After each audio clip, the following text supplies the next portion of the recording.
Harut व Marut कौन थे, बाबुल का कुआं कहाँ है और हारूत व मारूत का जादू किस तरह का था। ये वो पुरअसरार सवालात हैं जिनके जवाब तो बहुत हैं और लिखने वालों ने भी बहुत कुछ लिखा है, लेकिन उन किस्से कहानियों में हकीकत को तलाश करना गहरे समुंदर से मोतियां निकालने के बराबर है। हारूत व मारूत के मुतालिक बुनियादी तौर पर दो तरह की रवायतें मिलती हैं, एक वो जो कुरान व हदीस और ताबईन के अक़वाल में मौजूद है और दूसरी वो जो तौरेत व इंजील और इसराइली रिवायतों में आती है, जबकि उन इसराइली रिवायतों को बेशतर उलमा और मुवर्रिखीन ने तायीद की है। इस वीडियो में हम उन दोनों तरह की रिवायतों और वाक़यात को मुकम्मल पेश करेंगे।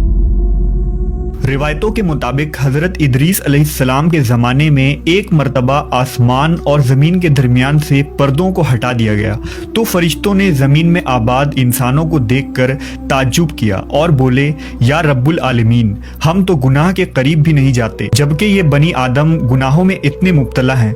अगर हम उनकी जगह होते तो कभी तेरी नाफरमानी ना करते। अल्लाह ने इरशाद फरमाया, इंसानों को गुस्सा और शहवत दी गई है, अगर ये चीज़ें तुम्हें दी जाए तो तुम भी इसी तरह गुनाह में मुलव्वस हो जाओगे। लेकिन फरिश्तों ने कहा, हम ऐसा हरगिज न करेंगे। लिहाजा अल्लाह के हुक्म से फरिश्तों ने अपनी जमात में से दो बेहतरीन और इताअत गुजार फरिश्तों को चुन लिया, जिनका नाम हारूत और मारूत था।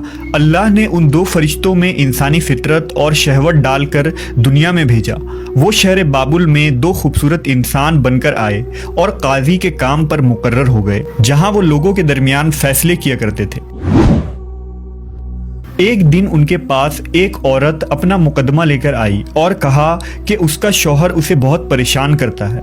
हारूत व मारूत ने जब उस औरत को देखा तो वो उसकी खूबसूरती और हुस्न से मरऊब हो गए और उस पर आशिक हो गए। उन्होंने उस औरत से जिना की ख्वाहिश की तो औरत ने उनसे कहा, तुम्हारी ये ख्वाहिश मैं तभी पूरी करूंगी जब तुम बुत की पूजा करो, शराब पियो या मेरे खाविंद को कत्ल कर दो।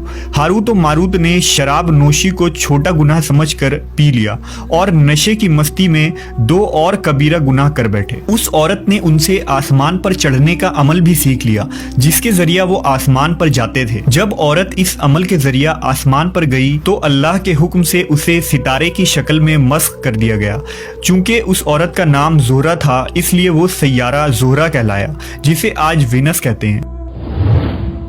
इस गुनाह की वजह से हारूत व मारूत खुद वो इसमें आज़म भूल गए जिसे पढ़कर वो आसमान पर जाते थे और बतौर सज़ा उन्हें बाबुल के एक कुएं में उल्टा लटका दिया गया, जहां वो ता क़यामत यूं ही कैद रहेंगे।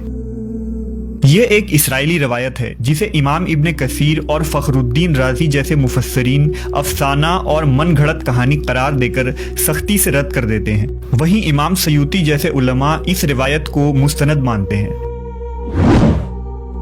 हारूत व मारूत और चाहे बाबुल के सिलसिले में एक और रिवायत कसरत से बयान की जाती है, जिसके मुताबिक एक ज़माना ऐसा था जब शहर बाबुल रुए ज़मीन पर तहजीब व तमद्दुन का मरकज़ था। यहाँ के लोग बातिल खुदा की परस्तिश किया करते थे। ये लोग अपनी किस्मत उनसे वाबस्ता समझते थे, इसलिए इल्म नजूम और इल्म फल्कियात में बड़े माहिर थे। उनके बुतकदों में सितारों की पूजा की जाती थी। ये लोग जादू, तंत्र मंत्र, सिफली को बहुत अहमियत देते और इस इल्म के जरिया मुआशरे में खूब फसाद फैलाते थे। ये लोग तिलिस्म, जादू, तंत्र मंत्र में बहुत आगे बढ़ गए। उनमें बड़े बड़े जादूगर मौजूद थे। उनकी तारीखी किताबों में जगह जगह जादू और तंत्र मंत्र ही नजर आता है। उनका जादू दूर दूर तक मशहूर था। मुख्तसर ये कि उस शहर का बाशिंदा होना ही जादूगर होने की अलामत थी। जब हज़रत सुलेमान अलैहिस्सलाम की हुकूमत आई तो आपने उन लोगों को इस शिरकिया अमल से रोका और उनकी सहर और जादू की किताबों को एक जगह जमा करके अपनी अजीम कुर्सी के नीचे दफन कर दिया, ताकि इस फितना अंगेज इल्म का जड़ से खात्मा हो जाए। जब सुलेमान अलैहिस्सलाम की वफात हुई तो शैतान ने उन किताबों को दोबारा खोद कर निकाला और लोगों से कहा कि सुलेमान पैगंबर नहीं था, बल्कि उन किताबों के जरिया हुकूमत किया करता था। लिहाजा हवा में उड़ना, जिन्नात पर काबू और सुलेमान अलैहिस्सलाम के गैर मामूली मुआजिज़ात दरअसल जादू और सिफली का अमल था। बनी इसराइल ने उसकी पैरवी की और उन किताबों को पढ़ना शुरू कर दिया। लिहाजा दोबारा ये शर अंगेज इल्म इस कौम में सुरायत कर गई। अल्लाह ने सुलेमान अलैहिस्सलाम पर लगाए गए इल्ज़ाम और तुहमत की नफ़ी करते हुए सूरह बकरा में फरमाया है, اور انہوں نے اس چیز کی پیروی کی جو شیطان سلیمان کی بادشاہت کے وقت پڑھتے تھے، اور سلیمان نے کفر نہیں کیا تھا لیکن شیطانوں نے ہی کفر کیا۔ لوگوں کو جادو سکھاتے تھے، اور اس چیز کی بھی جو شہر بابل میں ہاروت و ماروت دو فرشتوں پر اتارا گیا تھا، اور وہ کسی کو نہ سکھاتے تھے جب تک یہ نہ کہہ دیتے کہ ہم تو صرف آزمائش کے لیے ہیں، تو کافر نہ بن۔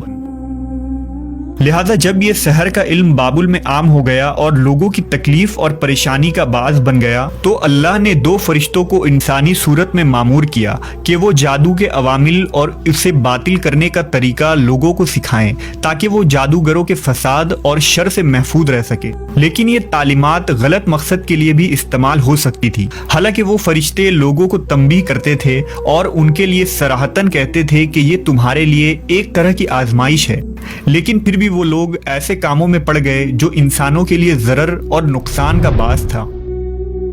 بعض عربی داستانوں میں اس کنویں کا ذکر بھی ملتا ہے جہاں کئی لوگ پہنچے اور ہاروت و ماروت سے ملاقات کر کے جادو کا علم بھی سیکھا، جبکہ بعض مورخین کا کہنا ہے کہ عراق کے شہر حلہ کے قریب ایک کھنڈر میں موجود قدیم کنواں ہے جہاں سے بابل کی سرحد شروع ہوتی تھی۔ یہ اس کنویں کو ہی چاہ بابل قرار دیتے ہیں۔ بہرحال اس واقعے سے یہ سبق ملتا ہے کہ سفلی اور جادو ایک شرکیہ عمل ہے، مگر یہ کہ اس کا استعمال فساد اور شر پسندی کے خاتمے کے لیے کیا جائے۔